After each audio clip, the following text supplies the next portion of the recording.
Historically, we have done that, and I know that Sean doesn't necessarily agree with that, but I think it's only fair to people. All right, perhaps we can begin the meeting. Zoom host. Historically, we have done that, and I know that Sean doesn't necessarily agree with that, but I think it's only fair. All right, so Sandy, you can start reading, I think. Good evening. The October 22nd, 2020 meeting of the Yarmouth Zoning Board of Appeals is about to convene. As a precautionary measure to reduce the spread of the coronavirus, the meeting will be held by remote participation. My name is Sandy Clark, and I am the Zoning Board of Appeals Administrator and will be serving as moderator for this virtual meeting. I will now turn it over to the Zoning Board of Appeals. Well, good evening, everyone, all the members here. I want to point out that tonight we'll do a roll call very quickly. Is Sean Igo here? I can't hear you because your mic is, there we go. Present, Mr. Chairman. All right. Dick Martin, are you here? Yes, I am. And Tom Barron, are you here? Present. All right. And my name is Stephen DeYoung. I'm the chair of this board. I have the pleasure to work with my cohorts here. I do want to point out to any of the petitioners that we are only a 4-member board this evening. And so one no vote will deny the petition or the sought after relief. So if anybody, when we come to your petition, if anybody would rather wait and go on another agenda when we have 5 members, we are certainly would consider that by way of a motion at some point after hearing that you want that to occur. In the meantime, we're going to go down an agenda once the moderator goes on to tell you about the wonderful Governor Baker's directions. Pursuant to Governor Baker's March 12, 2020 order suspending certain provisions of the open meeting law, this meeting of the Yarmouth Zoning Board of Appeals is being conducted via remote participation. Although no in-person attendance will be permitted, every effort will be made to ensure that the public can adequately access and participate in the proceedings. Persons who would like to view this meeting while in progress may do so by watching via this virtual meeting or the live feed on the Town of Yarmouth YouTube channel. You may also listen to the meeting by dialing in to the number provided on the notice of meeting. The recording of the meeting will also be available on the Town of Yarmouth YouTube channel for future viewing. Please be patient as we work to overcome any technological challenges with the virtual meeting. For all meetings, all audience participants will enter the virtual meeting muted. Participants will be unmuted when called upon to speak by the chair or moderator. All votes must be roll call votes. If you are not speaking, please mute yourself to avoid unnecessary background noise. Do not use speakerphone or Bluetooth devices when speaking. For applicants and presenters, applicants can raise the raise hand button or press 9 on their phone to identify themselves to the chair. The moderator will unmute applicants when they are called upon to speak during the portion of the agenda. Applications or presentations provided by the applicant will be displayed in the virtual meeting by the moderator and advanced by the moderator. Or if pre-approved for larger projects, temporary panelist capabilities may be given to presenters to share their screens while giving their presentation. All presenters and speakers need to identify themselves by first, last name, and affiliation when speaking. For public hearings, during the portion of the hearing designated for public comment, the chair will ask who in the audience has any public comments or questions.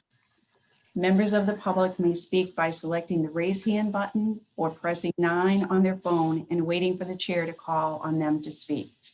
As an alternative to making comments via the online audio or phone, you may also submit comments to the moderator via the virtual meeting chat function during the public comment period only when announced by the chair.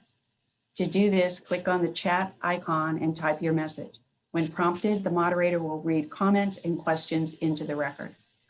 Members of the public recognized by the chair are asked to identify themselves by first and last name and affiliation for the public record and then provide their comment.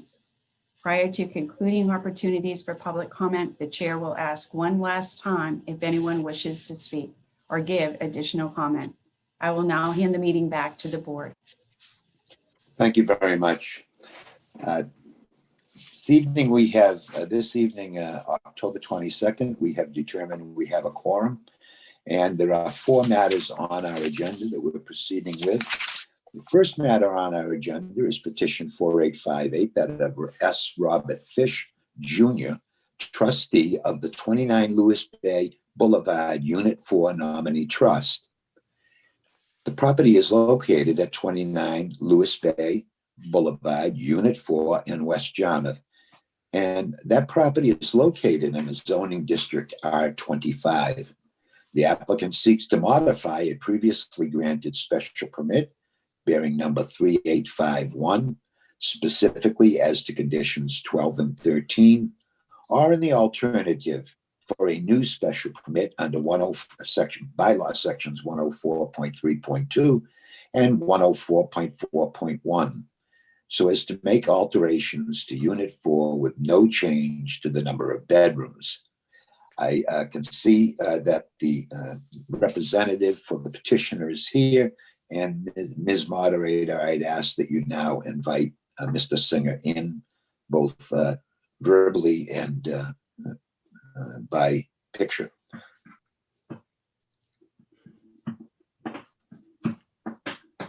Okay, yep, he's joining and there he is.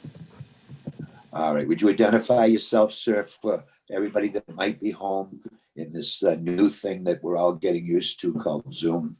And as well, tell us who your affiliation is. Yes, thank you, Mr. Chairman. Members of the board, for the record, my name is Andrew Singer.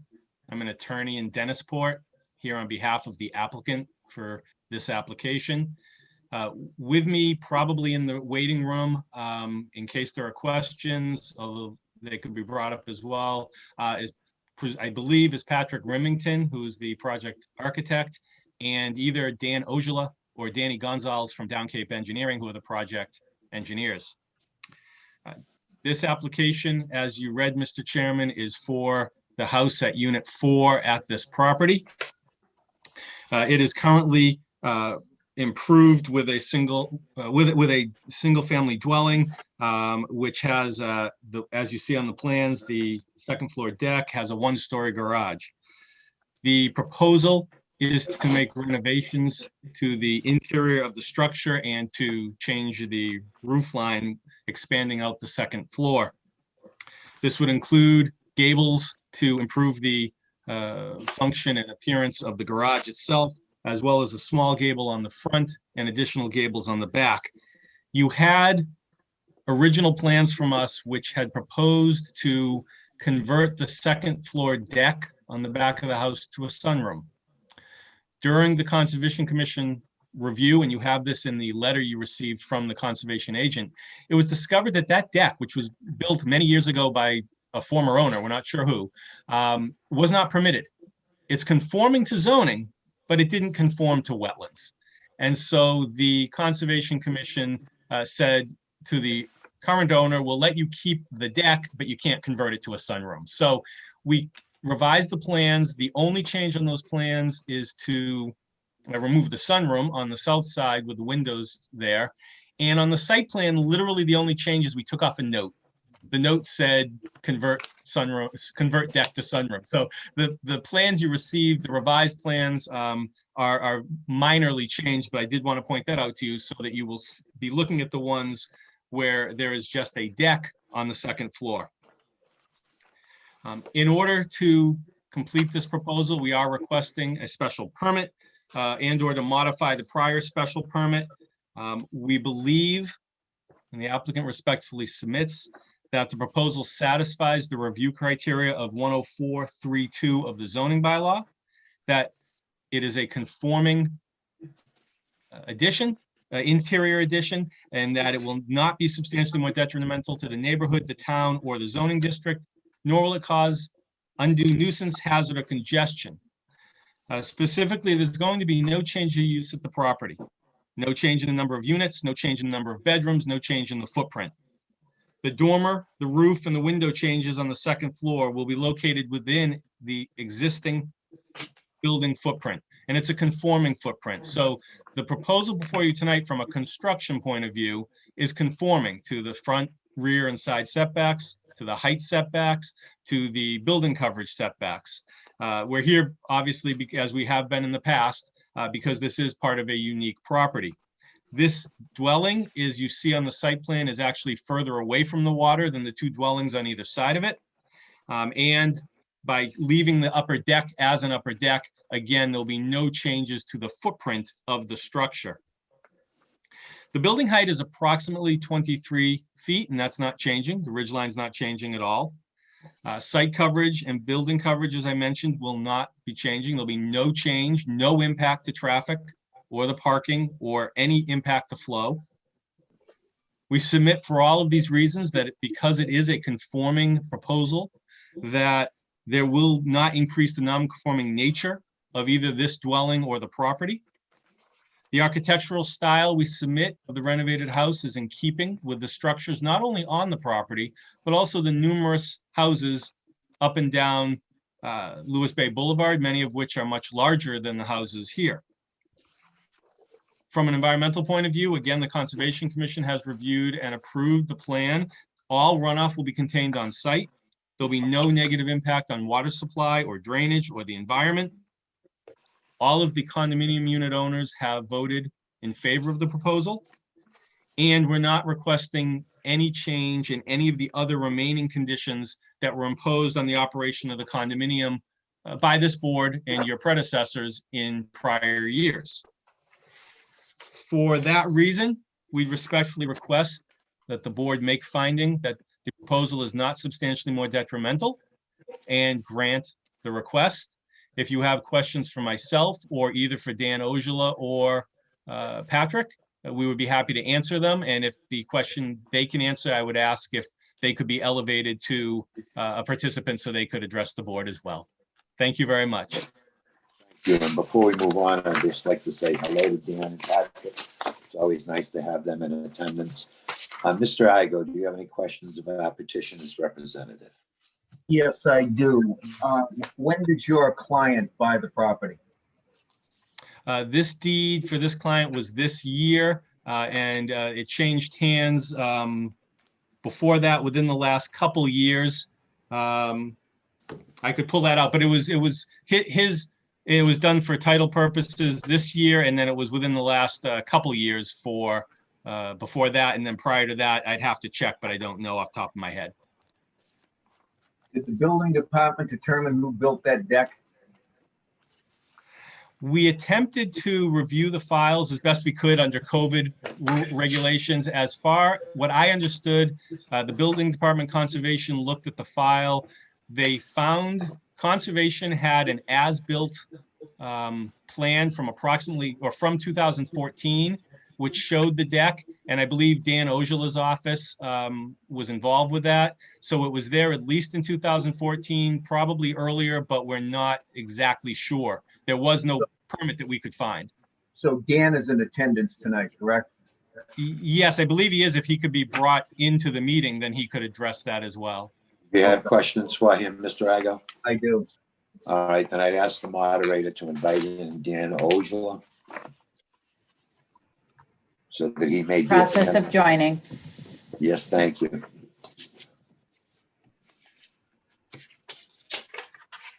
Dan, your mic needs to be turned on.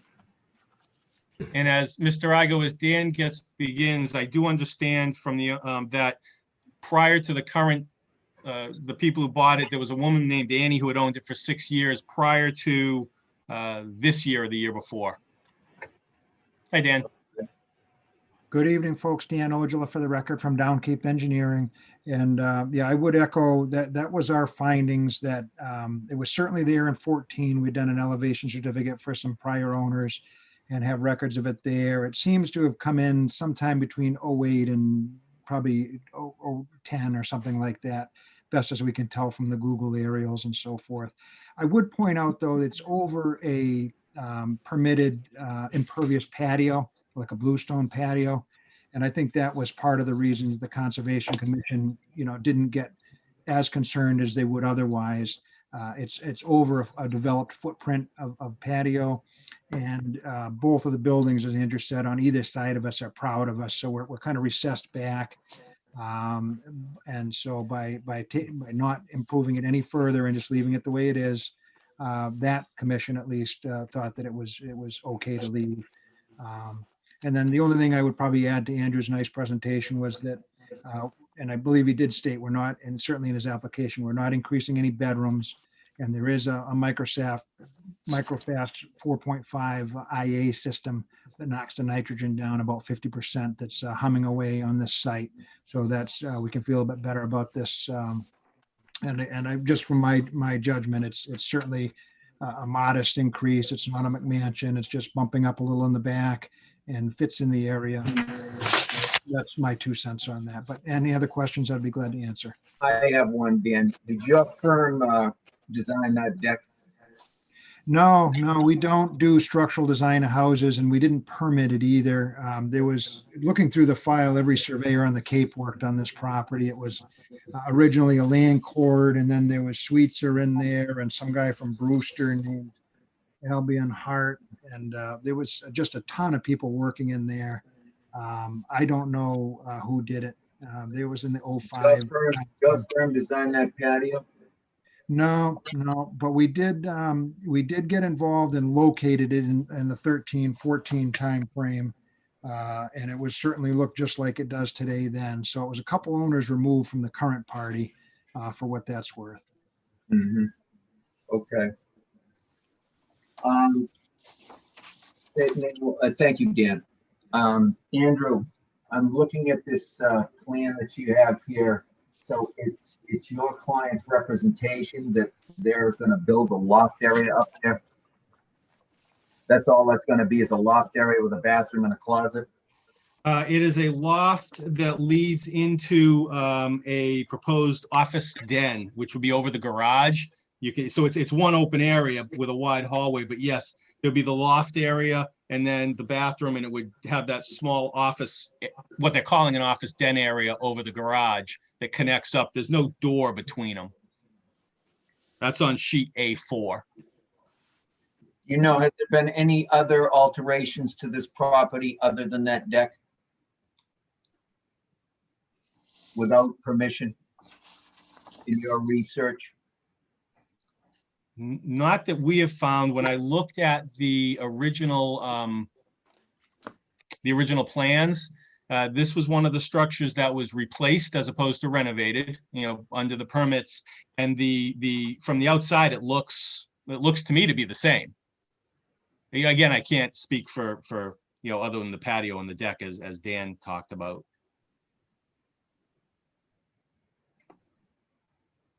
Well, you're aware about the original decision, Steve, that this is one of them that's to remain a one-story building, correct?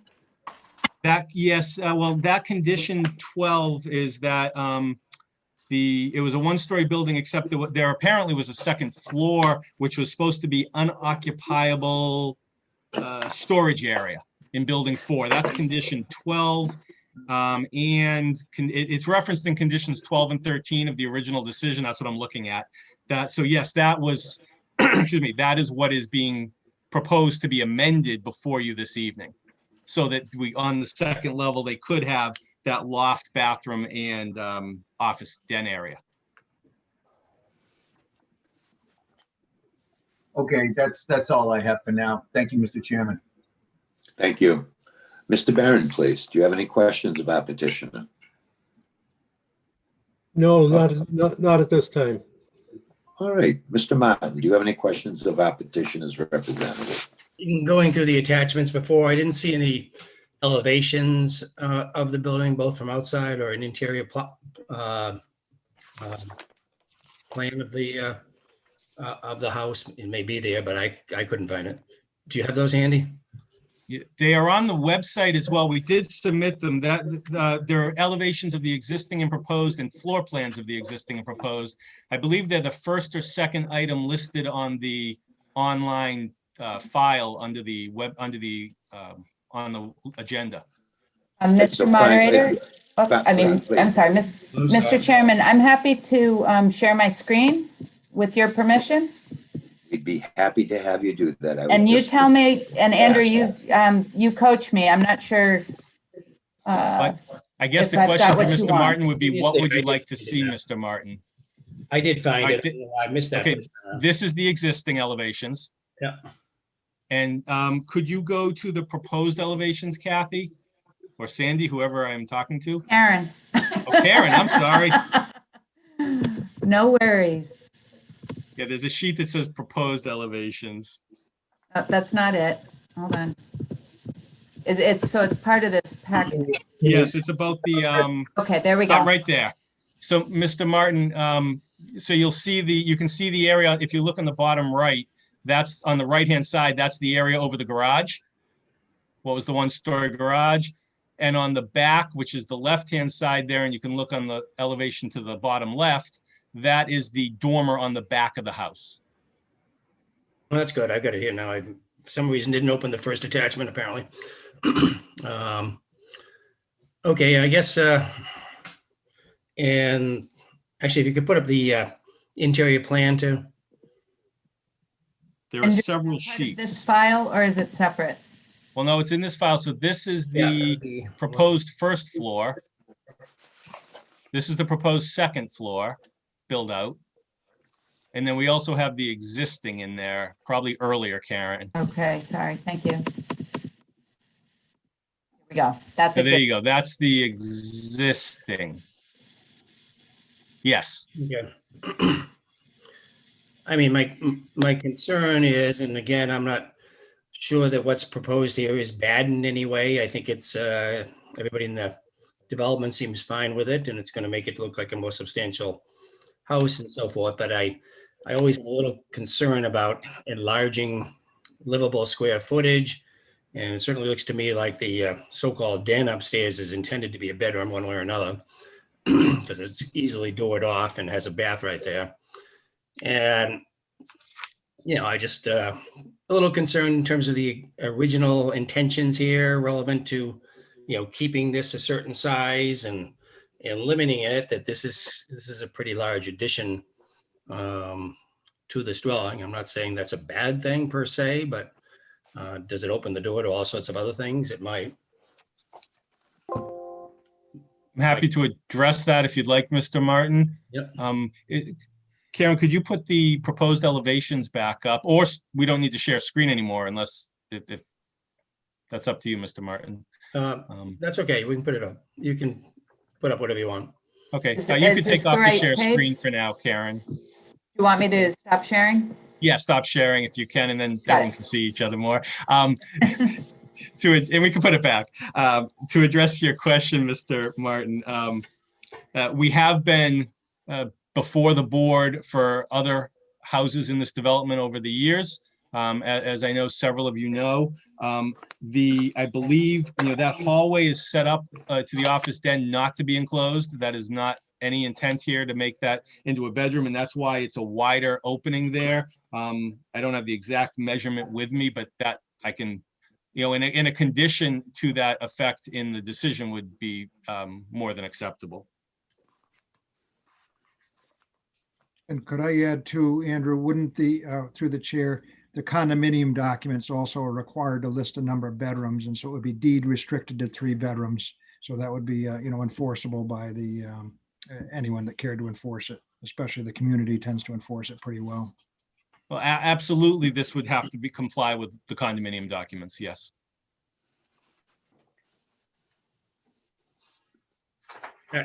I beg to disagree a little bit in terms of you're talking about like a wide hall and so forth. That's a pretty easy shut off there to make that a bedroom as far as I'm concerned. It's absolutely not the intent. I understand what you're saying, but it is not the intent, and we're okay with a condition that wouldn't happen.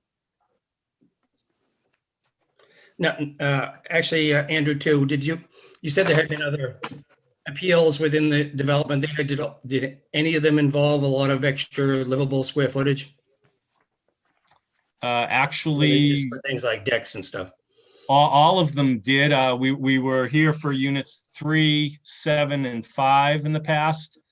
Those all involved, and very strenuous review by this board on various occasions. But yes, those all involved. Some were exterior expansions, some were just interior. Those are the only ones I've been involved with. I don't know if any others have been involved. Okay, thank you. I have nothing else now at this point. Thank you. I have a few, and Dan, you may want to stick around if you would. So, Mr. Singer, I look at the two things you brought our attention to within the plans submitted. And I want to tell you, we have a disadvantage, every member of this board, that we do not have the complete file with the documents that may be on the screen available to us, but not directly available to us to review. I don't know what the conditions are you seek, for example, that you're seeking to change, but we'll get to that. A couple of questions before we do. The first drawing that I have is entitled Existing Elevations. And we looked at that previously on the screen. And you told us that that showed us the elevations. How does that show us the elevation when the scale says none? So that, if I could, the elevation would just refer to, instead of a plan view, the view from the side. So it doesn't, you're right, it doesn't specifically annotate exact heights, but it does show in a graphic manner, the general massing and what you typically call an elevation view of the house. Oh, well, we can call it anything we want, but we're interested. We've been through this before on many of these occasions, not necessarily with you, but wanting to see actual elevations noted on a plan instead of a representation. I look at this proposed structure that's being built, and honestly, I don't know the height of that, and I can't tell the height because, again, the proposed elevations say scale none. So it might be a nice streetscape you're showing us, and I can't tell. I can't tell what height it is. If you want to make a representation tonight, what the height is now and what it will be in the future, at every point of this house that's going to be changed, I would deeply appreciate it. I'll be happy to do that. If you look at the representation is, as I stated before, this is not a raise and replace. This is just expanding out the roof. The ridge line is not changing. If you look, Mr. Chairman, on the lower right, on the existing elevations, look at the lower right picture. I mean, you see the gable end on that side of the structure. Proposed? Well, either way, if you look at it on the proposed or the existing, Sure. it's the same ridge. Sure. So Yeah. it's 23 feet and it's going to stay the same. It's not changing. Where is it noted to be 23 feet? I'm not trying to be argumentative in any way. Oh, no. It's just like- It is not on the plans, Mr. DeYoung. It is in my summary of reasoning that I submitted to the board. We can Okay. certainly provide that on the plan, but just so that is where it is.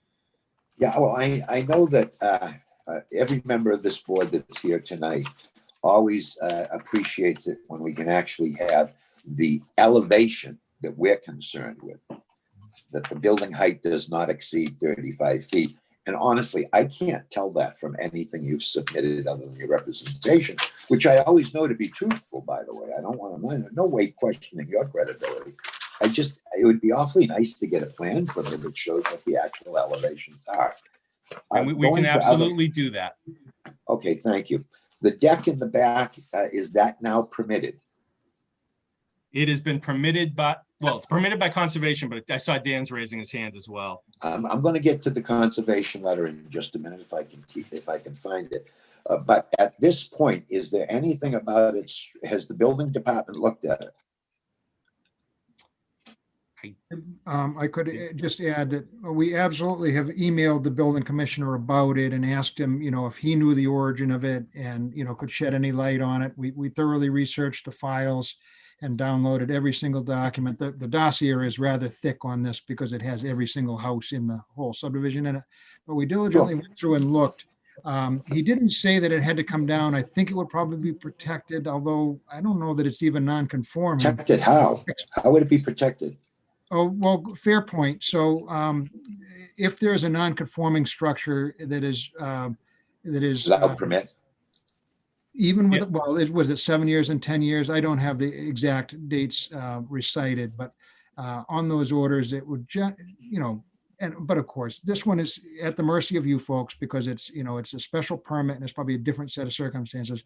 But just speaking in general terms, even if you put something up without a permit and the building department is somehow has some knowledge of it, there's a tolling period where then it's beyond enforcement. I think And it's if I 7 might years. just clarify or extend on that, under 48 section 7, if a structure is built without a building permit and it has been standing for 10 years or longer without any enforcement action against it, it is deemed a pre-existing non-conforming structure by operation of law. This structure, as far as we can tell, has been there more than 10 years. There is no building permit for it. It does now have conservation approval. As far as zoning approval, it would be deemed a pre-existing non-conforming structure. It is conforming dimensionally. It's not an issue of violating setbacks, but it is, I believe it would be deemed pre-existing non-conforming as a deck because it's there 10 years without the benefit of a permit. Well, thank you. I'm aware of the tolling, but I'm sorry, of the limitation.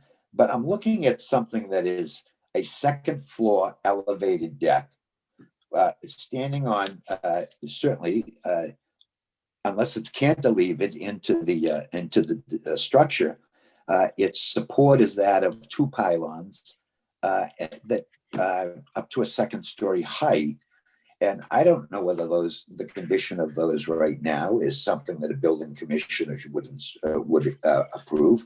So at a minimum, I think we need a condition that it would be inspected by a building permit and must meet current building code requirements. I mean, I understand you might not need a permit, but I'm kind of shocked that we don't have something from the building inspector saying, hey, this meets current code requirements. Okay, the building code has been changed many times in the last 20 years, and we're on the, I don't know, what is it, 8th or 9th edition now.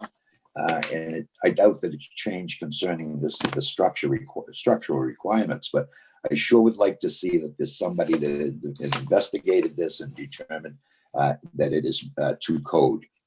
That is fine, Mr. Chairman. Am I accurate that what will need to be done, because there's additional living space here, is a readjustment of the percentage of ownership in the common areas? No, that will not be required and has not been required under condominium law. That's not necessary. Okay. Well, some condominium documents, as you know, do refer to living space and determining the percentage of ownership. So that's why in this I'm case, asking. it is based on the exhibits to the master deed, which are based on the percentages in the Footprint. common area as well as just them as units. Okay, so I'm fine there. I just asked that out of curiosity more than as an issue. Yes, Dan. Chairman Young, I just would like to let you guys know Patrick Remington is the building designer, and he is on the other line, I believe. And he's very knowledgeable about this particular, some of the exact points you're talking about. He was going to certainly investigate those columns, and he was concerned with the bluestone, the quality of that under those footings and so forth to make sure they're deep. He could probably answer you with precise elevations. I know it's not on the plans, but certainly verbally here, if it helps your decision making, the eave heights and the ridge heights. He would be able to. I'm prepared to if accept a verbal representation, but we well, don't have it. he can really pull it yet. up on the CAD and tell you what it is, and Sure. again, Sure. it So why don't we ask Patrick to join us as Could moderator? you please raise your hand? Dan, It's always helpful when attendee he is. And it's Mr. always Chairman, helpful well, when people in attendance actually put their name up on their Zoom participation. Yes. while Patrick's coming in, if the board sees fit to approve this project, certainly a condition that we submit revised elevations to the office for the file showing what we're stating to you is more than fine, and we appreciate that. All right. And you certainly understand that if the board were to consider it this evening, there would be a condition that not be a bedroom. And Oh, absolutely. just another I might suggest another portion to that condition, like it be inspected within a year to determine that it has not been made into a bedroom. That would be fine. Mr. Chairman, I think I have Mr. Remington. Well, could we please invite him into the meeting? Would you like to have him join as a panelist? Yes, please. Okay. He's on his way in. And I believe that name, Alex Rainey, is Mr. Remington's. Okay, I can coming in. fix that. For everybody That's okay. ever attending a Zoom meeting, it's always good to have your name there, like they suggest when you first open Zoom. I So will we tell know you, who Mr. you are. Chairman, that I have gone into a couple meetings though, where the other lawyer in my office and I share this laptop. So sometimes we come in and I have her name and sometimes she has my name. So it sometimes is interesting. I get you. It's guys a hear new me all right? world, Mr. Singer, new world. Yes, Patrick, Hi. we can hear you. So it's actually not Patrick. You guys are correct. This is it Alex? This is Alex, his partner. I So apologize. unfortunately, Patrick is not on with us, and I have a fair amount of knowledge about the plans. I run the field office side of things. He runs the CAD and the office operations. So he would be able to give you more exact numbers, but I can confirm because we did actually go out and have measured the property a couple of times, and that 23 feet on the main ridge is consistent with what Mr. Singer was saying. As far as the other elevations and the scale, I can't speak to that enough to give you guys exact numbers. I wouldn't want to put those out there without reviewing it one more time. All right. Did you also go into the structure, Alex? Yes. Yep. And did you go up into the loft area or the storage area above the main Yes. floor? Yep. And what's that currently being utilized for? There's a small area up top there that's got the HVAC unit is up there. There's some carpeting and basically just a throw together, almost like a flop office, if you will, and then access to that deck. It's mainly a hallway, a wide hallway to that back deck to get out that way. There's French doors on the back to access that back deck that's elevated. Uh-huh. Okay, thank you. Yep. Anybody on our members of our board have any questions of Alex before we kind of let him go? No, seeing none. Okay, so the only other thing I would ask you to provide me, Mr. Singer, again, if the moderator is able to put up the conditions in the special permit granted initially in this, and boy, does it have a long history, this property. And it strikes me that I may have even sat on something relating to this property, but maybe it's one of the others. If we could see the conditions for petition 3581 and the grant of special permit, or Mr. Singer, if you could read the conditions you see, provisions you seek to alter or amend, that would be great. Well, I'd here be we happy go. to do that. I'd be happy to, we've and got then it here now it in is as front well. of- It's conditions 12 Let and me stop 13 you. on page 3. Sure. All right. If we could have that advanced, and you don't have to read them, we can read them ourselves, I'm sure. Okay, there you go. But this is what I was referring to. Yeah. And which conditions are you seeking? 12 to and 13, amend. 12 and 13, and only seeking to change the portion that deals with unit 4, building 4. Okay. Well, 12 doesn't. Okay. I see what you're saying. Yeah, the parenthetical would have to be changed on condition I 12, gotcha. Yeah. and we'd have to clarify in condition 13.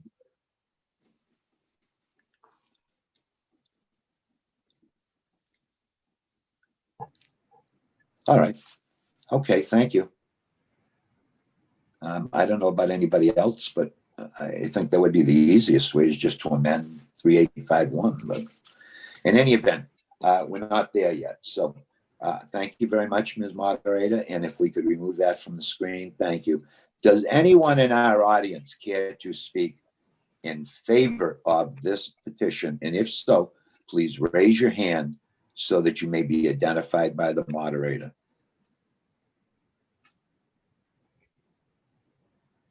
Are there any? I see no hands raised, Mr. Chairman. All right. Thank you. Is there anybody in our audience who would care to speak in opposition to this petition? please raise your hand. No hands. All right, and that lastly, is there anyone in our audience who would like to ask questions or have any comments about this petition? If so, please raise your hand.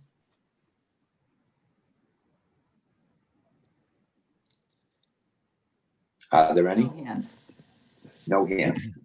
All right. In light of that, now we close it to the public input on the petition before us and open it up to board discussion and deliberations. We'll start the same way. Mr. Igo, what you thought about this petition, and should it be an amendment to 3851 or should it be a new special permit? Well, Mr. Chairman, I think you could do either or. I will say that if you look at the date on the original petition, you'll see that I sat on this. So I have some historical knowledge regarding this petition.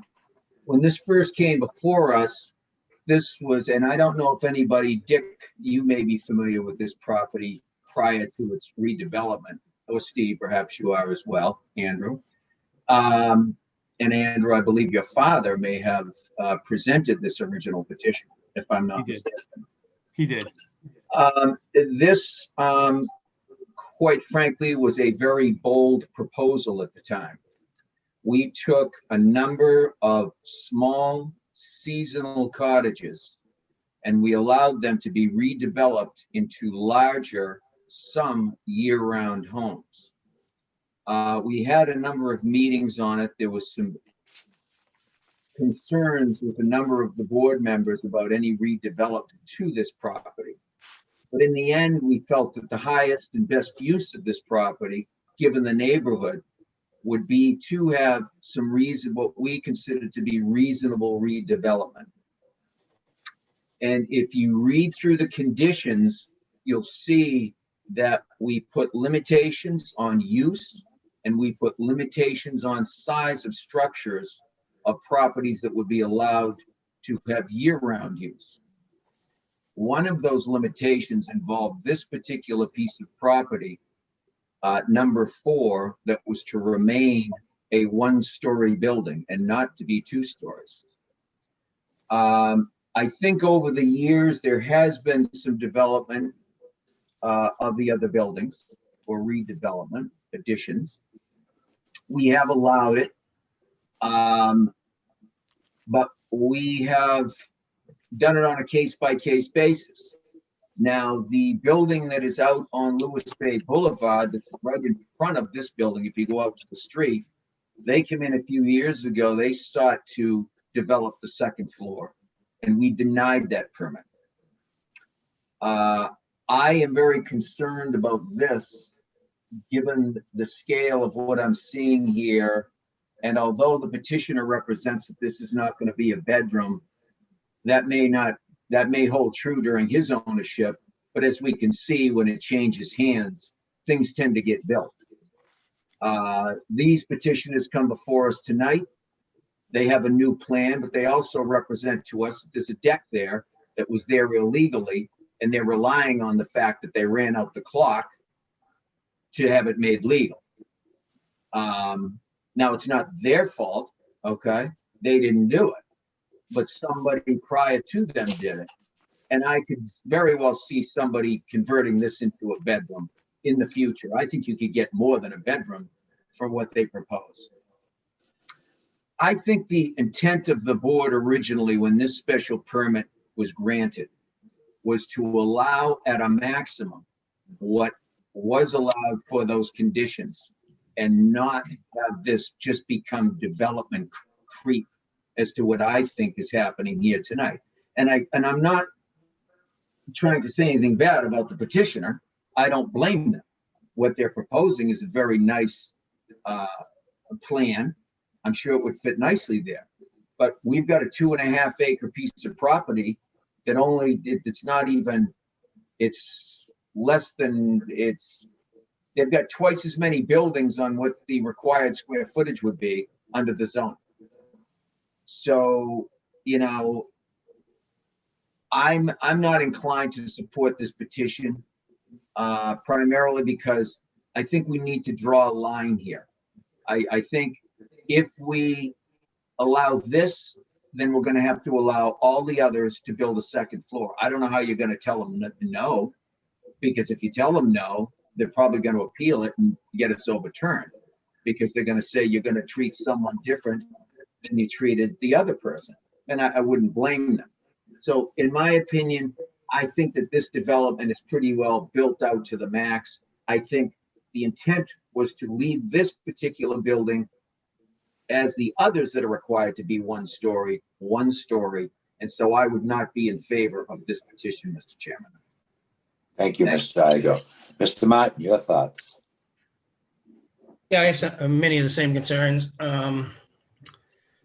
have to look back at all the different, what amounts to condominium cottage colony conversions, which is essentially what this is, a little grander than most. And an awful lot was allowed to be done and constructed and added on to here originally in terms of what was done. I worry, as Sean does, about the precedent. You've approved this, and then all the one-story buildings on the street side are suddenly going to want to, maybe they'll stay 2 bedrooms, but they'll want to have all living area downstairs and go upstairs with 2 bedrooms and a second floor. And how can we tell them no? I know the peak isn't getting any higher than what's there. I think it'll look better overall. It's not a bad thing, but I'm more worried about the precedent setting. The board's been typically very, very tough when it comes to enlargement of condo houses, so to speak. They'll often let a porch or screen porch or a deck or something like that. But getting into all this extra living space, which is making this a much larger house in general, I'm not sure it's the right thing here. And Mr. Barron, your thoughts? Well, I do not share the same sentiment about the proposal. We have a new owner looking to improve a property. I think the proposed changes are reasonable and should be considered. The fact that the deck was not permitted in the past, I think is a moot point, and we shouldn't belabor ourselves over that.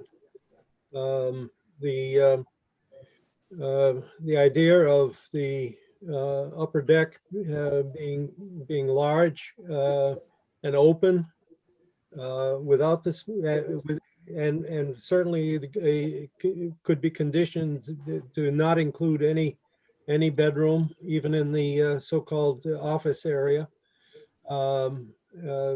to be conforming with the other requirements of the condo group. Other than that, as I said, I don't share the sentiments of the other board members. Thank you. Are you done now, Mr. Barron? Yes, thank you. Okay. Well, I kind of side with you. I think, and I may be completely wrong, but one of the cited 2 petitions here in the relief that has been previously granted, I thought in fact dealt with one of these units where we did allow the expansion of the second floor for living space with the proviso that there be no bedroom. Now, we talk about precedent, and I certainly appreciate both other board members' feelings on that of Mr. Martin and Mr. Igo. But, and you can correct me, maybe Mr. Igo or Mr. Martin has a different memory, or Mr. Barron can enlighten us. But I was pretty certain that within this complex, we had allowed a 1-story to now be utilized, that space on the second story as livable space. I think for me, the problem is that there's a bathroom here, which just bespeaks to me that Mr. Martin and Mr. Igo's concerns are going to be fulfilled, that it's going to be used as another bedroom. And I don't know how we stop that. I suppose we could put on a condition that assures that the rental agent for the town examine this once yearly and confirm that there is no second bedroom in that location. I don't know if that would appease my other board members. I just put it out because I do believe within this complex we already have permitted this very similar relief to what's being shown here. And so I do want to make sure, I see Mr. Barron's hand up, but while I've still got the floor here, I just want to make sure that I do read into the record that of the referenced Kelly Grant memo, she being of the Board of Conservation Administrator, rather, who indicates that the applicant submitted a notice of intent to the Conservation Commission on September 1, 2020 for the construction of an addition/dormer over an existing garage, construction of a dormer along the rear roof of the dwelling, and construction of a sunroom on an existing deck within the buffer zone to a wetland resource area and land subject to coastal storm flowage. During the hearing for this project, the commission found that the existing deck had been constructed without a permit and within the regulatory setback to the wetland resource area. Given the time period that has elapsed, the commission did not require the removal of the non-compliant deck. However, they did find that they could not support the enclosure of the unpermitted deck to create a sunroom. At their October 1, 2020 meeting, the Conservation Commission voted to issue an order of condition approving the project with a condition that the sunroom be removed from the plan. An updated plan has been received and the order of conditions has been issued. I'm going to certainly call on you, Mr. Barron, in just a moment, but I do want to echo that I agree with Mr. Barron's take on this, and I don't think this has ever happened, that we've had a 2-2 vote, but it may happen here tonight if we proceed on to a vote. I certainly would like to be enlightened, Mr. Singer, if you know of any other one of these granted special permits or conditions within a special permit granted that allowed for the expansion into livable space on the second story and to be limited to that of a no bedroom. Do you know of any? I am happy to answer that, but would you like to hear from Mr. Barron first? And I'd be happy to answer all of the comments. Sure, Mr. Barron. Thank you. All of the other permits that have been issued for this condo group, Sandy Clark gave us all copies of those previous petitions and their results. And I would submit that there has been sufficient precedent throughout the complex of 9 buildings that what's proposed here is within those the tenor of those previous conditions and precedent. I have a second comment concerning the Conservation Commission. I think that the statement they said, the commission did not require the removal of the non-compliant deck. However, they found that they could not support the enclosure of the unpermitted deck. I think the comment is both arbitrary and myopic. I think the deck, whether it exists or is modified with a sunroom on top of it, is still outside of actual flood zone, which is the neighbor right to the rear of the building, the swampy area. So in one aspect, as I said, I think there's sufficient precedent for changes within the entire complex of the condo group, and also that the Conservation Commission is a little bit almost retaliatory in their approach to this. Well, thank you. And Mr. Singer will give you one last chance to address the issues, particularly of Mr. Martin and Mr. Igo, please. Then we Yes, need to move along. Yes, thank you, Mr. Chairman. And so my job right now is to talk directly to Mr. Igo and Mr. Martin. I do have Please do. responses to for all of you, but specifically to those two gentlemen. And let me also preface what I'm going to say is that if I am not successful in convincing you now and you need more time, we're happy to continue. However, I believe I can answer all the questions, and I would ask that Mr. Igo and Mr. Martin, if they might reconsider. What I would like to answer the biggest question, which was Mr. DeYoung's question, this board several years ago did approve in Unit 5, which is the structure right behind, an expansion of living space within the existing footprint of the second floor. I did the hearing, so I remember it. And you did put in a condition that there be no bedroom and no habiting of bedroom space on that second floor. That is a condition in your decision. So I appreciate you did look at it before, you did approve it before, but you did put a condition in because, to Mr. Igo's point, you had concerns. Now, I think that we all agree that it's not an aesthetic issue. I think everyone who says, that what's on the plans before you looks nice. Building coverage is actually conforming, even with all these structures. You could have this many structures on a lot this big. It just depends on what they've been used for because it complies with building coverage. They are all year-round houses now. This board did approve that change to the units a number of years ago. However, and you look at things on a case-by-case basis. I appreciate that. I've been before you long enough, and you know me long enough, and I understand and appreciate how you review these. As you've been talking, I have been talking with my client by text, which is one of the things I can't do if I'm sitting in front of you at a hearing room, but I can do it to try to get some communication this way. They understand your reticence about the concern about a bedroom, and they do not want there to be any reticence. They would be willing, if the board is not of a mind to approve all of that second floor, they could put in a door to what's labeled office den, but leave it unfinished. And so you'd have the dormers, you get the aesthetic view on the front of the house, but that would become an attic. And so we actually would put the door in, we have to narrow things off, put a door in, but leave it unfinished so that then there could be no, and it could be inspected. Again, obviously a condition by this board that there be no bedroom on the second floor, but also that space become an unfinished attic area.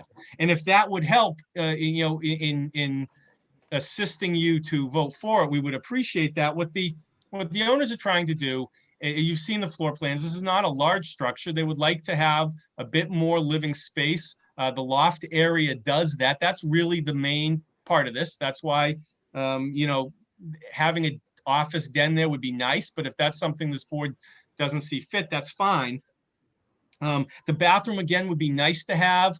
You did approve one in the second floor of Unit 5. I can't remember the size of it, but again, you had a condition that there be no bedroom up there. So let me stop there for now and ask Mr. Igo and Mr. Martin, as well as Mr. Barron and Mr. DeYoung, if you have, if there are other questions or if what we have offered might allay the concerns you had, given this site and given the proposal. Thank you. Well, if I may, Mr. Chairman. Sure, of course. And if I also may, Mr. Chairman, this is outside the rules of the Board of Appeals to be questioned by the petitioner after the hearing closes. Having said that, I apologize. I'm more than happy to answer the petitioner's question. I actually have Unit 5, the decision in front of me, and I'm quite familiar with it. That is a relatively small unit. What they wanted to do was build out what they say is the second floor with no expansion of the roof at all. And they wanted to build out a exercise room and it looks like an office or a loft. We said it wouldn't be used as a bedroom.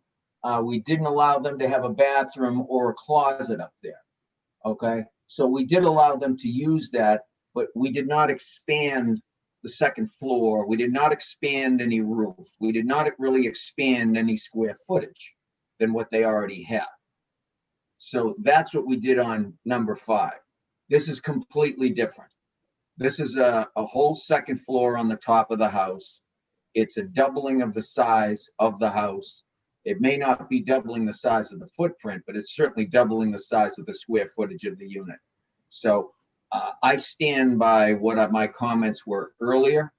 I think it's a substantial nonconformity to what it is now.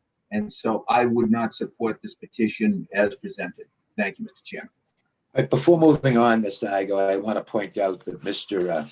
Singer was kind enough to answer my question that I posed during my period of consideration of this. Okay, my comments on it. No, and that, thank you, Mr. Chairman. Okay, let's move on from that. So you're now here with a 4-member board. You would lose this petition. Let's move on with the vote. Well, if I could ask, Mr. Chairman, point of order, if I could.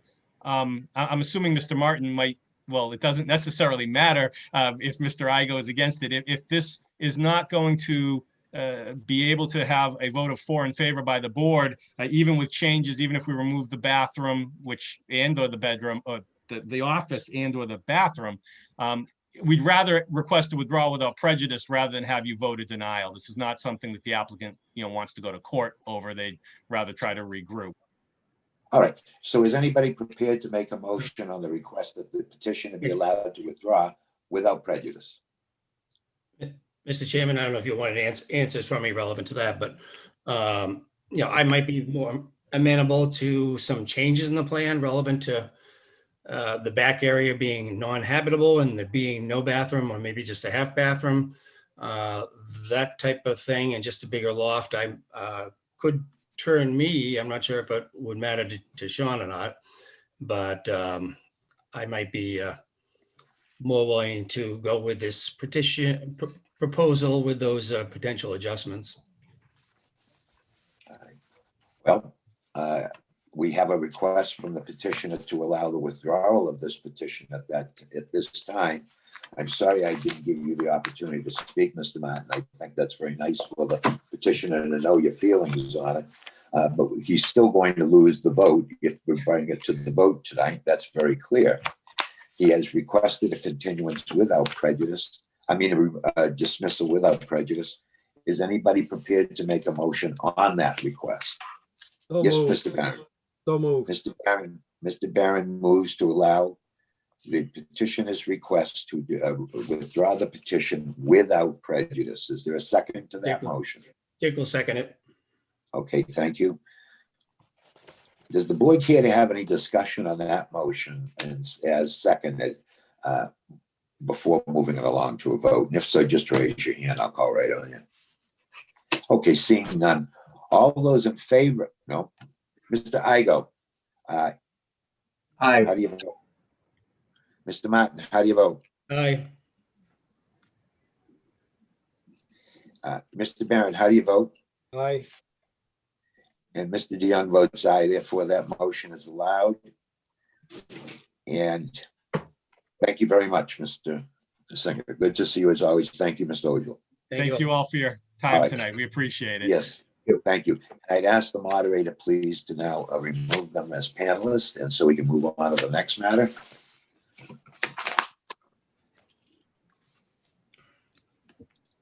All right. All right. So, Ms. Moderator, if you could, this is for petition 4865, Shauna Watts, 164 Beacon Street, South Yarmouth, Mass. That property is in a zoning district R40, and the applicant this evening seeks a special permit under section 202.5, subparagraphs for, a use table references P7-A to operate a family home daycare. Is the petitioner present? I believe so. Would you like me to elevate them to panelists? Yes, please, so that we can hear about the petition. Okay.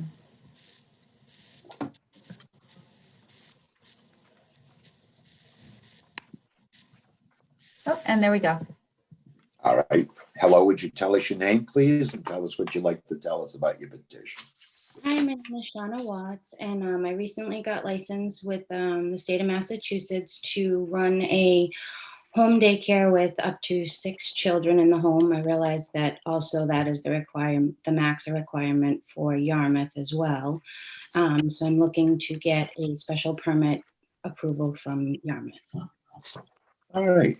Well, thank you. That's pretty succinct. We like to hear that. So the packets are before the board members. Let's start with you, Mr. Martin. Do you have any questions about petition? I don't think so, actually. It's pretty straightforward. I guess in terms of people, we've had a couple of these recently in terms of parents coming and going. I mean, is it all meant to be the same time, or they come at different times? And I know it's a pretty quiet street there, so I don't think that's per se a problem. Have you done any talking with your neighbors? Are your neighbors okay with this or in favor? Or maybe we'll hear from them. I don't know. So just my neighbor from across the street told me that he didn't have a problem with it. The 2 neighbors on either side of me are pretty elderly, so I haven't really seen them much lately. But I haven't heard any negative. No one's come by after they got their notice or anything to say that they had concerns about it. And it would be staggered times, especially during COVID.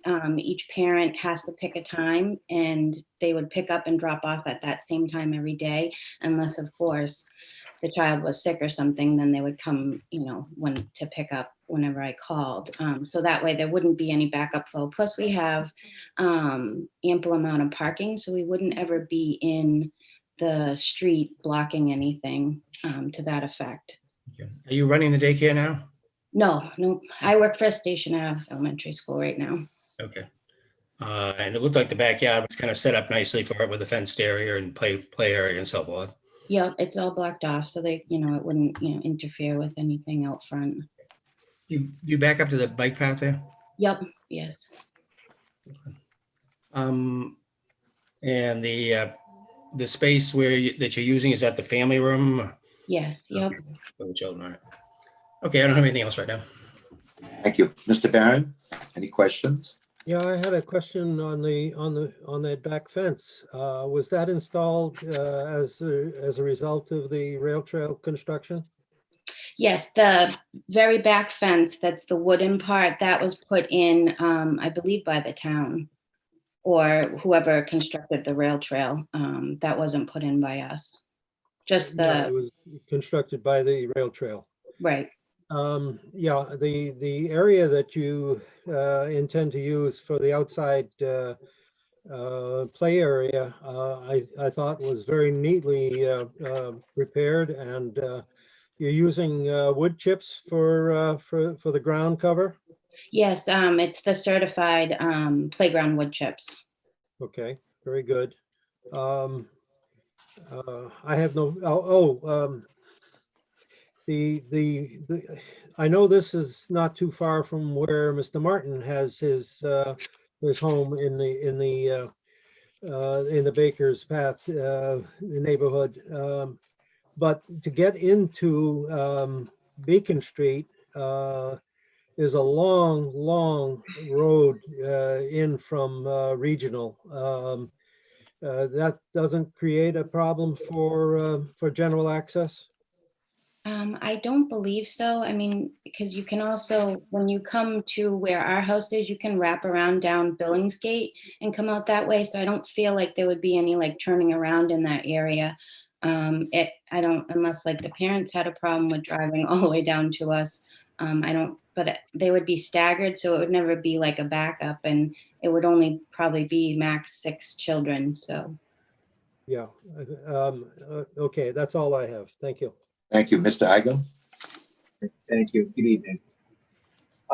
What are your hours of operation? 7:30 to 5. And you're going to have a maximum of 6 children? Yes, correct. And how many employees, if any, do you have? None. Yourself, you'll be running it? Yep, I'll be the only one. Okay, and you'll be able to watch all 6 at the same time? Yes, the state of the Massachusetts, you can only have 2 infants, and then the rest have to be above and walking.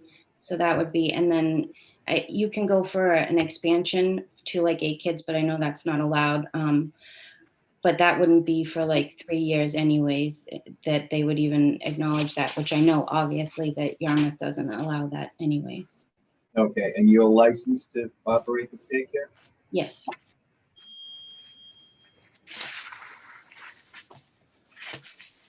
And, are the pickup and drop off times, are they all about the same? Or how's that work? Well, I'm not operating yet, so I'm just starting to like advertise, but it would probably like be, yeah, probably between 7:30 and 8:30, I would rather guess would be the time frame. It could be 9 as well, but I'm not quite sure yet. Okay, all right, that's all I have. Thank you, Mr. Chairman. Thank you very much. Just a couple of questions. I see in the picture of the backyard, which is very nicely, as I echo Mr. Barron's comments, Mr. Martin's, that you've done a great job back there in anticipation of this evening's consideration. I do ask you though, what is that shed there, please? That's just a lifetime like plastic shed that was with the house when we bought it. But we What's were stored in it? a lawnmower, but there's a lock on that door, so you can't get into it. Is there another place that can be positioned or put in the yard? Well, currently we have another lifetime shed that we have to put together, and that's where we will put that, and then it will just be toys in that yard, in that shed. All right, so you'll be moving the lawnmower and any chemicals out of there, so Oh, they yeah. won't be in proximity to the children. Correct. All yard tools and that sort of thing. Yep.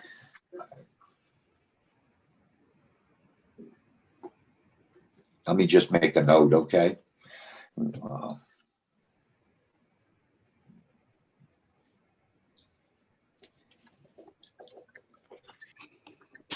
All right, and then you would use that for toy storage only. Correct. Yep. You have children now? Yes, I have a 14-year-old son, and my niece is staying with us right now. Uh-huh. And is there another regular little visitor of a child? No. Okay, why am I looking at 2 little tractors back there then if there's only one child that might be running?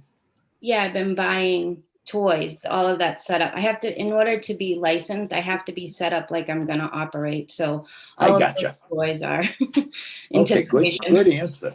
So those may be augmented by other toys that you put in that shed, but these are certainly stationary, or in the case of the tractors, the more mobile, but toys ultimately would be in that shed only. I'm really not impressed by locks when we have little children that are Correct. very creative. Right. You know? All right. So it looks good to me. We have talked in the past, in the recent past, about any grant of these, special permits, that they be in fact subject to staggered hours for pickup and delivery, so that we don't have multiple cars backing out onto the street, because you don't have a turnaround place there. I see where your travel trailer is, but it doesn't look big enough to turn around in that driveway. And it doesn't look like you have any way to expand that driveway to a turnaround. So recognizing that, we wouldn't want to see multiple cars dropping off at the same time and then backing out onto that street. As Mr. Barron indicates, it's a pretty long way out there, and I could see some people racing up and down that street. So I just don't want to create any accident zone, so to speak, okay? Yeah. So what would you suggest as that staggered times that would be amenable to your running this, if in fact we were to grant the special permit tonight? Yes, I mean, I would just then proceed to it always being staggered if that was the case, and it wouldn't be a temporary thing, but a permanent thing. Yeah, we would make it permanent, certainly, if it was a condition, but could 15 minutes work, for example? you've offered us the big spread there of 7:30 to 9 o'clock. That's a pretty big spread of an hour and a half, which would get us, 15 minutes would seem to be taking up all of that time. Would that be satisfactory? Yes, All right, so 15-minute intervals, for example. sure. Yep. All right, and in terms of the evening, how do the children only stay for a fixed number of hours, or do they stay right through to 5, all of them? Nope, it will be, it's based on what their parents work, but again, they have to be staggered in the evening as well. So it would probably be in and around between like the 4:30, 4 to 5 area. So it might be a little closer. I think we'd probably restrict hours of operation in some fashion too, if we were to give relief tonight. Pick up hand. All right, those are all the questions I had. Thank you very much. You presented yourself and the Thank petition very well. Thank So we you. now move to the moderator to determine if there is anybody in our audience that would care to speak in favor of this petition. If so, please raise your hand and let the moderator identify you. I see no hands raised. All right. Is there anybody in our audience that would care to speak in opposition to this petition? If so, please make yourself known to the moderator. Okay, I see one hand raised. All right. May I have add that them to the, identified? let me add them to the meeting. Who's this person we're adding? It was an Arlene Grodzina. All right. Thank you. If you would unmute your mic, please. We would love to hear whatever you have to tell us. Lower right-hand corner. Yeah, there we go. Got it? That works. Okay, thank you. Do you hear me? Yes, yeah, please go right ahead. What's your Okay. name, please? My name is Arlene Gritzina, All right. Where do you live, please? 151 Beacon Street. And how does that relate in terms of this property if nobody's familiar with that I street? am a butter. Okay, I'm fine. very Which, close. Yeah, all right. okay. My first Yes. thing I'd like to say is I have a complaint, period, on this whole situation. And I know it's a difficult time, but first of all, your postcard that we all received was very deceiving. It states you have a right to offer comments if you so desire by appearing in person or by letter. Not true. Since the COVID, we were told you cannot appear in person. By the time I was able to get in touch with someone from the Board of Appeals, it was really too late to send a letter. So now we had to Zoom the meeting. Now that's very unfair because most of the residents on Beacon Street are senior citizens and have no idea how to Zoom or do not have a computer. So it's very difficult to speak your feelings about the daycare. That is, I know you have nothing to do with that really because of the COVID, but I had to speak my piece about that.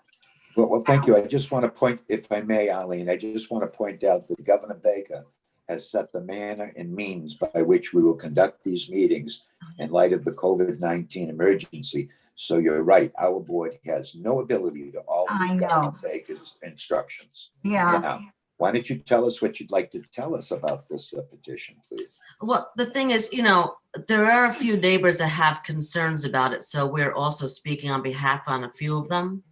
Yeah, because they're not unless you have a supportive of them. petition or something, we'll take your testimony as speaking on behalf of yourself, okay? No problem. Okay. All right, As Yeah. you enter, please go ahead. as you enter Beacon Street from Astor, you make a left-hand turn on Beacon. There are 24 homes that are seniors or no children and 4 homes with children. Beacon Street is a residential street, quiet neighborhood. One of the abutters is 90 years old, and surely he will be putting his house on the market. His big concern, the noise, plus if his property would depreciate, since there would be a daycare next door to him. That was his big concern, beside the noise. And I understand a maximum is 6 children.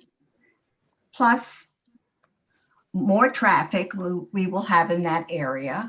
And there is one school bus that goes to the end of the street. So I don't know if it'll conflict with the school bus. I have no idea. This outside daycare is all set up. And when I heard Shauna say that they had to have it all set up before they even applied. And I really believe it was being run as a business beforehand. Okay. Also, I don't know if the people are aware that are going to be doing the daycare, but there is a level 3 sex offender living across the street from them. So the person that they spoke to that said it was okay, that's the level 3. Is this still Arlene? This is my daughter. I'm speaking with her. She's Okay, I getting just nervous. need you to, ma'am, all I need you to do is identify yourself. That's Oh, all. I'm sorry. My name is Percy Goodzimon. Percy, what? Oh, okay, yeah. Thank you. Go ahead. Well, just to let you know, there is a level 3 sex offender that lives right across the street from them. I mean, I don't know if they were aware of that. Well, that's not going to enter into our deliberations. We're not going to tell them that they can or that they can't because of a level 3 sex offender living across the street. That's for them and the licensing board. Should we grant them the special permit they're asking for? Fortunately, that's not within our purview. We can't cover everything in this world. We can only do what we're asked to do, which is to determine whether or not special permits and or variances should be granted. So I hear your concerns, but that's not our concern tonight. Okay, that's all I have to say. And I did speak with some of the neighbors and they were not too happy about the situation. All right, well, thank you. I appreciate that. Thank you. Was there anything else either you or Percy wanted to say before moving along? No, not right now. Thank you. Okay, well, thank you. This is the opportunity. We're not going to back off. My last Okay. chance. All right, well, wonderful talking to the two of you tonight. Thank And you. thank you. And now I ask one last time, is anybody in our audience interested in asking any questions or making any comment beyond that we've now heard from? If so, raise your hand so our moderator can identify you. Okay, there is a Sandra Cashin with her hand. Right. All right. What's her name again? Sandra Oh. Cashin, C-A-A. Okay, thank you. Yep, it's right on her screen. Yep. Okay. Hello, Miss Cashin. What Hello. would you like to tell us? All right. I have been living in this neighborhood for 37 years. I live on Monomoy, which is parallel to Beacon. I have been in this neighborhood, and even if there was traffic going through the daycare, it still can loop around in the circle all around, and there shouldn't be a traffic. I have never seen at a daycare where there is a big traffic setup, and being in the neighborhood and living right behind, two behind or in front of where Shauna and her daycare will be, is no problem. I am for the daycare. I think it's very much needed. And yes, this is a neighborhood that is mostly elderly, but I was one of the first in this neighborhood that brought children. And I'll have to say that the people in this neighborhood were always like grandparents to my children. And that's one of the special things about this whole neighborhood area where I feel, even as a single person now, to be in here. So it's a great neighborhood to have a daycare, and it's a great neighborhood. And the noise from a daycare would not really hurt it. I had 4 children in my yard, and all my neighbors loved hearing the children and loved being with the children during that time. So I am for it, and I thank you very much. Well, we thank you, and there's nothing like hearing children at play. We all agree with that on this board. So now we close. Is there anybody else? I'm sorry, Ms. Moderator, is there anybody else? Don't want to deny anybody the Let me opportunity. check the screen. I see no other hands Thank you very raised at much. this time. Thank you. Yeah. All right. So we now close it to the public input into this petition. Open it up to board comments, deliberations, questions that they might like to ask the petitioners that they haven't previously thought of. We'll start with Mr. Igo. No, I have no questions. I would like to make a motion though, Mr. Chairman, unless others have questions. I'd like to make a motion that we approve the petition as requested with the following conditions. That the hours of operation be 7:30 to 5 p.m., actually 7:30 to 5:30 p.m. That the pickup and drop off be staggered in 15-minute intervals with both pickup and drop off.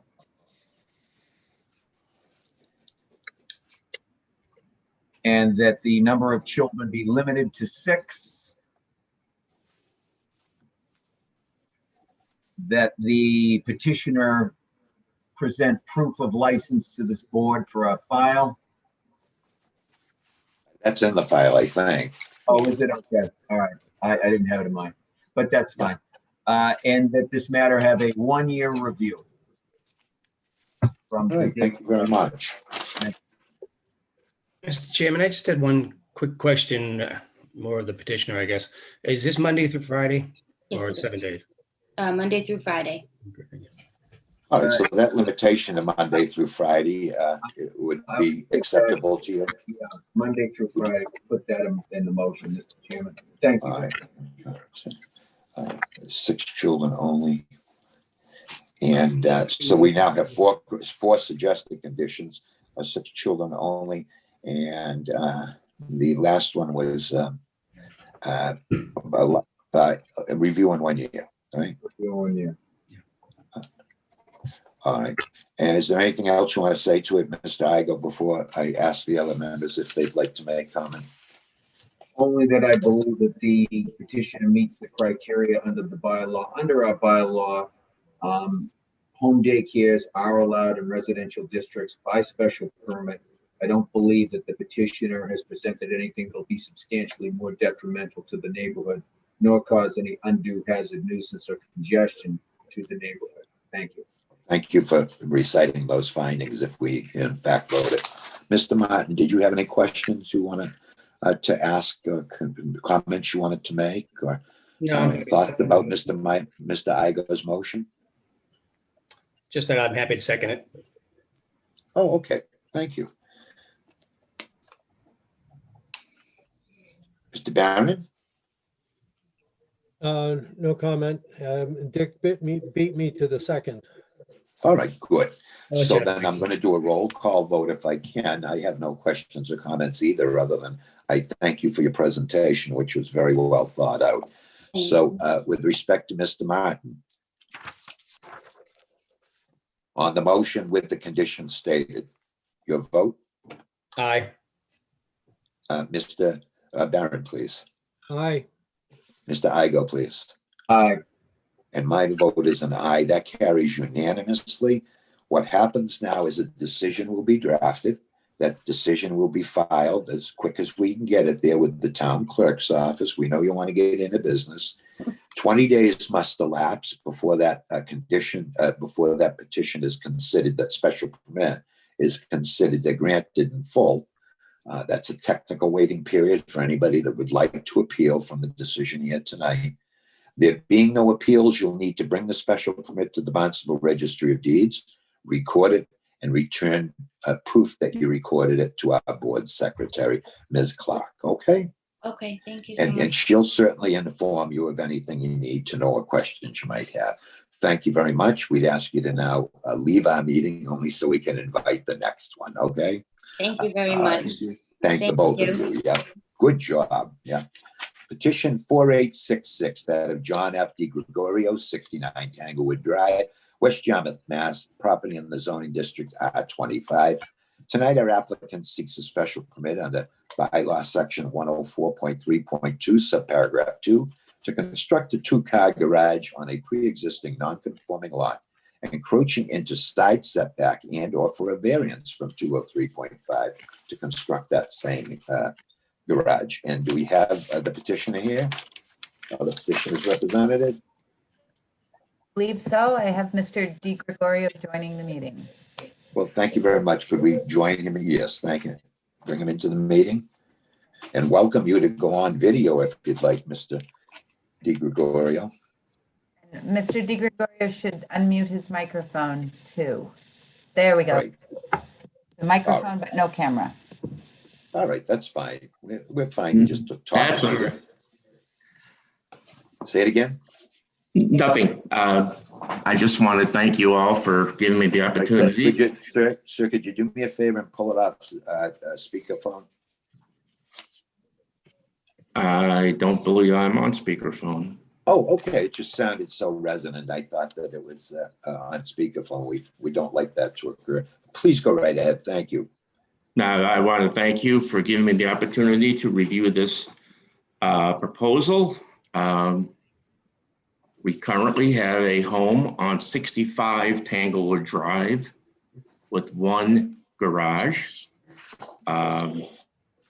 We would like to be able to put a second car garage on the home and build out the structure above the two garages for a sewing room, which will be attached to our existing home off of our dining room.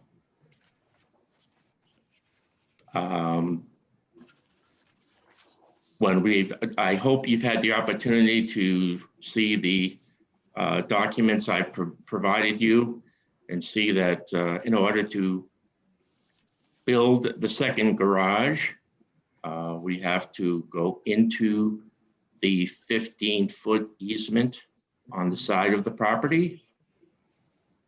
And that's what I'm here to request a special variance for. All right. And so And I am the owner of the property. no, that's fine. No, I'm not looking for that reason. What I'm looking for is for you to tell me. Oh, here it is. Thank you. I now have it in front of me. You don't need to tell me anything. I'll ask Mr. Barron to ask the petitioner of any questions he may have. No, I fully understand the proposal. And Mr. Martin, do you have any questions about petitioner? No, I don't think so. It's easy to see what's being done here. The 8-foot sideline there is a little tight, but I'll listen to the other members. I don't think it's a bad proposal, certainly. Mr. Igo? Yes, how close is the nearest neighbor to that sideline that you're encroaching on? Do you know? 18 feet. And that's a garage that you're going to go up against, correct? That's his garage on your side? No. He is, to be honest, he is just building a brand new home. Okay. Because I didn't get the plan myself, so I apologize for that. I mean, I'm looking at it right now. I see right here. So it's on the left-hand side of your house, correct? You've got a single car garage. You want to add another garage bay? Yes. Okay, all right. Nothing further. Thank you, Mr. Chairman. Thank you, sir. Thank you. And for those people that might be at home and are interested, there is certainly a site plan that you've offered, and we appreciate that, showing a proposed addition. It's going from, if allowed, would be going from 15 feet to, on the northerly end, 8.2 feet northwesterly end, and on the southwesterly end to 8.0 feet, which is now 15 feet at that location, and which is now about 19 feet 2 from the sidelines, if I read that right. A little less, I guess, about 15 maybe. But so anyway, the addition that you're suggesting is a 7-foot by an 11-foot expansion of your existing garage. Is that right? That's correct. All right, and though I guess what you're doing, as you indicated, is you're looking to put on the second floor, living space or It's my just- wife's sewing room. Oh, your wife's, so is that what it is now? No, that's what it's going to be. Currently, it's Okay, well, just we don't want to storage. we don't want to take that away from her because I'm telling you, I'm in my wife's sewing room right now, so. That's why I've got to give her a garage also. Yeah, gotcha. Okay. Well, and again, I don't know that I fully got the answer from you. So Mr. I think Igo's question of the lot to the side where this garage is going to be expanded toward is now under construction. That's correct. And have you seen what that? I'm sorry. The new building is built on the foundation of the previous building that was there. So they And just what's gonna, okay, and to your knowledge, what's going to face your property on that side? I do not know. Well, what was there before? Can you tell us? if they Well, just when it was built there it? before, it was one wall of their living room. It looked like a bedroom. All right. Okay. Well, I don't see anything that shows me that. I apologize, but you know, we can't necessarily get everything done in days of COVID. So thank you. You've answered all my questions. In our audience, Ms. Moderator, I'd ask you to determine if anyone would like to speak in favor of this petition. Do not By a see show of any hands hands. raised. There are hands raised. There are no All right. hands raised. Oh, no hands raised. I No apologize. hands. I'm getting old. And all right, and as well in our audience, I'd invite anybody that wishes to speak specifically in opposition to this plan to raise your hand so that the moderator can identify you. And again, there are no hands. All right, so no in favor or again. That doesn't necessarily hold bad for you, Mr. DiGregorio. It's just we have to ask.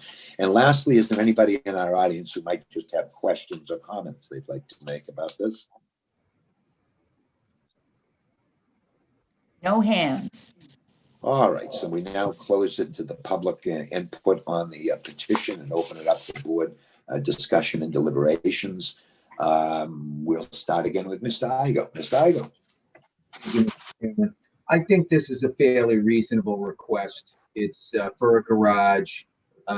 You know, it's not like we're adding a bedroom to that side that's going to be, you know, constant living space up against the neighbor to the side. If it was, or if it was going to be, you know, a lot of usage for the owner on that side of the house, I might have some concerns because it is getting a little close to that lot line.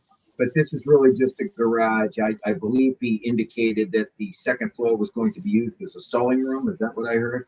That is correct. Okay, all right. I mean, that's a pretty passive use, I think. I wouldn't want to see, I'd want a condition that it not become a bedroom. But other than that, I think it's a reasonable request. I certainly don't think it's going to be more substantially non-conforming to what's there now. So I would be in favor of this petition. Thank you, Mr. Chairman. Thank you. And Mr. Martin, your thoughts? I concur with Mr. Igo on everything he said, and a little closer than I'd like to see it, but I understand the reasoning. I'm sorry, who's ever speaking, if you could mute your mic, please. Oh, I'm sorry. That are speaking, yeah. Go ahead, Mr. Martin, I'm sorry. I was just saying, I agree with what Mr. Igo said and all his reasoning, and while it's a little closer than I'd like to see, I understand the reasoning for it, and as long as the neighbor there or no other neighbors are against it, I don't see any problem here. Right. And Mr. Barron, what are your thoughts? I echo the previous comments. No change. All right, thank you. And I think Mr. Igo certainly laid out the findings that we need to make relative to a special permit. But in the past, I just want to point out that we've always granted this sort of relief by special permit, at least during my tenure. And I could only vote yay on this if our petitioner agreed that we would then move to dismiss without prejudice the request for variance relief. Is that something you could do, Mr. DiGregorio? Yes, I can. All right, good. So is anybody prepared to make a motion on the condition that the second floor not be used as bedroom space? So moved. Thank you, Second. Mr. Igo. Mr. Barron seconds. Correct. All right. Anybody want to have discussion before moving along to a vote? Does the motion include the change on the variance, or is that separate? Well, we have to vote that separately, but I mean, I'm going to go on Thank you. the Thank you. representation. And in any event, if he doesn't do it, then we'll open that the discussion up and deny it. And So- I think the condition that there's no bedroom above that, right? Just a sewing room. Yes, yeah, not to be a bedroom on the second floor in the new space added. Okay. And so everybody prepared to move to vote on this now, or anybody want to have further discussion? Mr. Igo, Aye. Mr. Martin, Aye. and Mr. Barron. Aye. As well, I vote aye, therefore it carries. I can't see you, John, but I will tell you, I'll draft a decision as quickly as possible. That will be filed with the town clerk's office. 15 days must elapse before that's considered final and recordable down at the Registry of Deeds. And proof of record date, is it 15 or 20? Did I just say? It's 20. Huh? It's 20. Yeah, did I say 15 in the last one too? Nah, you said 20 in the last one. I'll tell you, I've been talking about limitations on motions to reconsider and rights to appeal all day long. So I'm sorry, the days are messing me up. I apologize, John. 20 days must elapse before it's considered final. And that 20 days, once final, you need to take it down to the Barnstable Registry of Deeds and record it, return proof that you've recorded it back to our board secretary and Ms. Sandy Clark. And moving on, Mr. DiGregorio, are you asking us to allow you to withdraw the variance without prejudice? Yes, I am All right. And is requesting there that. from Mr. Who made the motion? Tom Somebody Barron. make a motion. I'll Tom Barron. I'll move Okay. that. Thank you, Mr. Barron. And is there a second? Second. Mr. Martin, second. Yep. All right. And I have to take a roll call vote if you just give me a second.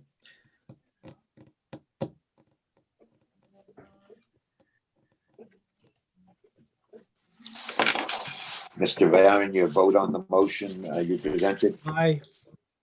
Mr. Martin, Aye. Mr. Igo, Aye. and Mr. DeYoung says aye. And so that passes as well, Mr. DiGregorio. 4-0 that the petition be asking for variance relief be withdrawn without prejudice. Thank you very much. And we're now going to move on to the next matter. Good evening. I'm sorry.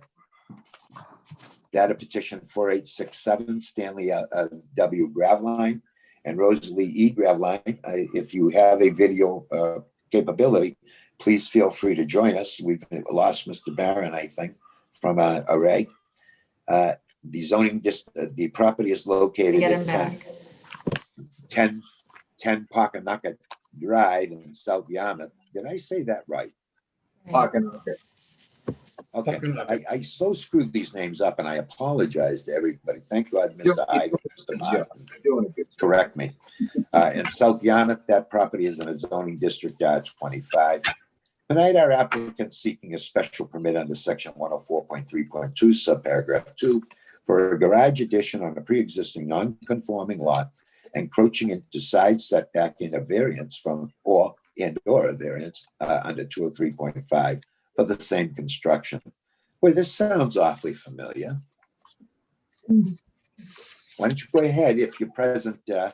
Oh, there you are. You're right on time. And how good that we heard before that some elderly people can't figure out how to get on. I took exception to that. because I know how to get on and I'm elderly. So nice to see my companions in life being able to get on. Good evening to the two of you. Please don't be insulted by what I just said. Why don't you tell us who you are and what you'd like to tell us about? I'm Stan Gravelin. I'm here with my wife Rosalie. Oh, that's wonderful. We're gonna show them the picture, Rosalie. We're requesting tonight, we want to build a garage onto our property. That's our house. And the garage will be on the side towards the woods. We will need relief since the side lot will be about 10 feet versus a 15 zoning. In terms of background, we've owned the property since 1978. We used it for vacation and rental, but 2 or 3 years ago, we were able to move in full time. And I might say, what a privilege and how wonderful it is to live here at Cape Cod. I'm a handicapped person. I'm a polio victim, which tells you how old I am, but somewhat degrading. And I use leg braces and walking aids, etc., to get around. I'm treated at a clinic in Boston, and their advice is always, they don't treat the polio, they treat the injuries from people falling. So do everything you can not to fall. So with that, our house was a duplex, but we only live on the first floor. I avoid stairs. And what I need now is a garage so that I can access and access in the slippery weather of the wintertime. The garage will be 15 foot wide and a ramp at the end leading up to our back door to allow me the safety to do it. I don't know what data you have, but so far we've had a site plot done by Sweetser Engineering, who's done a lot of work around here. And we have that. Elevation design and plan by David Cox of, I guess it's New England Carpentry, who's done about 100 projects in this area in the last 3 years. And that's basically our story, unless you have questions. All right, well, thank you. We may have board questions. We'll start with Mr. Barron. How are you, Mr. Barron? Do you have questions about petitioner? Yes, Yeah, your mic's off. Tom, your mic's off. Yeah. Sorry there you about that. No, no problem. Okay. I just heard that it was a duplex because the positioning of the garage as shown in the proposed plot plan, I would have thought from my site visit, it would have been more practical to put the garage on the other side of the house. But if this is a duplex, I would assume that other driveway is for the second unit. Am I correct? Can I address that, please? Sure. I didn't want, you guys are tired. I didn't want to talk all night long here. When the house was built way back in the 78, they used to do it a owner's side and a rental side. So it's not in the middle. One side is bigger. That's the side we live in. Show them the picture. No, the other side. This side. So this is the kitchen on the side we live in. As you can see, it's, no, you got the wrong one. I want the kitchen. The kitchen. Oh, sorry. A little I'm nervous. glad to see you two work so well together. The side we live in, as you can see, is one big room with the combination kitchen and living room. Okay. The other side is where we have the bedroom. And the problem with that side, if we wanted to put the garage over there, is number one, since the bedroom's there, you can't have a garage adjacent to the bedroom. Number two, show this one. The utilities, the wire are in that side. In order to put the garage against the house there, that would have to be moved. That's an $8,000 to $10,000 expense. In addition to the gas line, the gas meters are right behind the house, which are under the driveway. It would be prohibitive in addition to being the wrong thing. So that's why we're pretty much limited to putting it on the number 10 side. Mr. Gravelin, the door that shows on that side, is that the access for the second unit? Yes. Okay, thank you. That's all I have. All right, Mr. Martin? Yeah, I think you have, you're one of the very few spots in this town, I think, that has a well. Is that correct? No. No? Oh, you got town water now? Yeah, that's a long story. It took us a long time, but we have town water. Okay, all right. The house, by the way, is on the dirt part of Pakanaka, right behind the Moose Lodge. Yeah, I'm familiar with it. Okay. I marketed the lot next door there for a while, and actually I can probably add the fact that the lot next door that would be mostly affected by this garage addition is owned by the Conservation Trust now. Right. And so you're not really affecting anybody on that side anyways, in terms of that. So based on that and finding out the fact that you have town water now, which is good, because I was going to ask you where your well was. I didn't want you building the garage over it. Nope. And I have no other questions. Thank you. And Mr. Igo? No questions, thank you. Well, I do have a comment, and I share this with some degree of recognition for your plight there. My dad had polio, so I grew up with a fellow that had polio, and thank God you're able to walk on with help. You know, some people weren't that lucky, right? So anyway, I have no Be questions. emotional if we talk too long here. I'm sorry. You could get me emotional if we talk too long here. All right, we're not going to do that then. I have no further questions whatsoever. I think you've done a great job presenting your petition. Seems pretty straightforward. So I'll ask the moderator, please, if she can identify anybody in our audience who would care to speak in favor of this petition. There is no one in the audience. All right. And would there be anybody in our audience who would care to speak in opposition to this petition? I see no one in the audience. Lastly, is there anybody in our audience who might have any questions or comments they would like to make, either in opposition or against, or in favor? There are not. All right, so we now close it to the public's input into this petition, open up the board discussion, deliberations, and decision. What's your thoughts, gentlemen? Who would raise your hand who'd ever like to go first? All right, I'll just pick on you. Mr. Igo, I'm going to pick on you again. Okay, that's fine.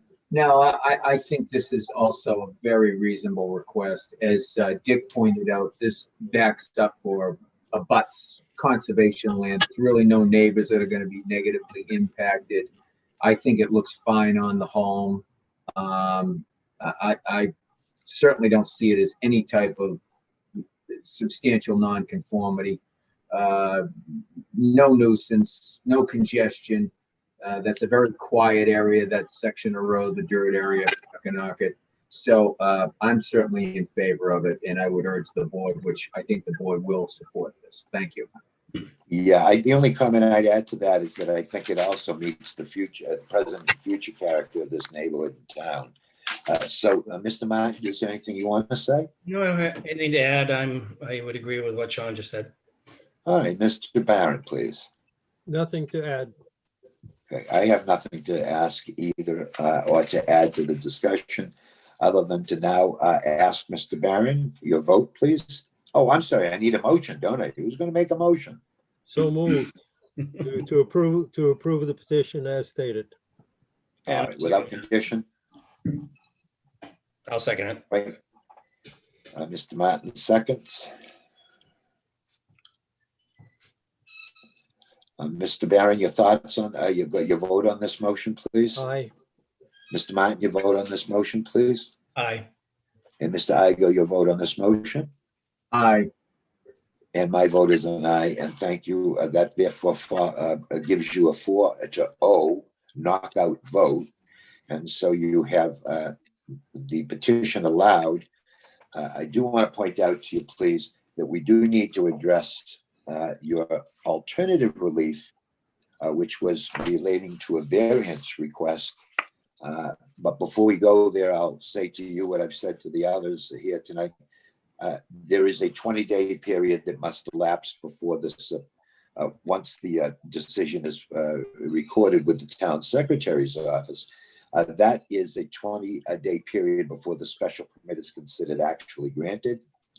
Once granted, you then need to bring it to the Barnstable Registry of Deeds and record it and return the proof that you recorded it back to our board. Okay? Gotcha. And again, this clerk will help you with all of this if I'm going too fast. I mean, Now, Now, you want us to withdraw the variance request, right? Is that right, Mr.? Please do. Okay, great, yeah. So I need a motion to Yeah, allow the withdrawal. I'd move to withdraw the variance request. All right, a second. Second, All right, any need for discussion before moving along to a vote? Hearing none. Mr. Barron, your feelings on that motion to to withdraw without prejudice? aye.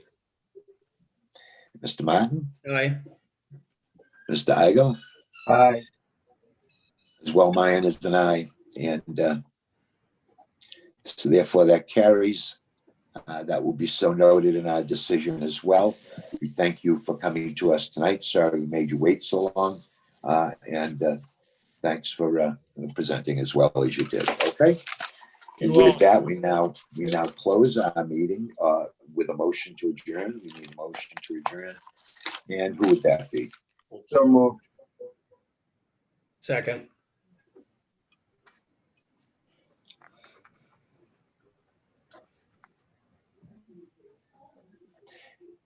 Mr. Igo, you vote. Aye. Mr. Martin Aye. and Mr. Barron. Aye. I vote as well as an aye. Thank you, gentlemen. We have a 4-0 vote on that. Before we go, I just want to say goodbye to all of you and good health, okay? Thank Nice you. seeing you. Everyone. Nice seeing you. Good night, gentlemen. All right.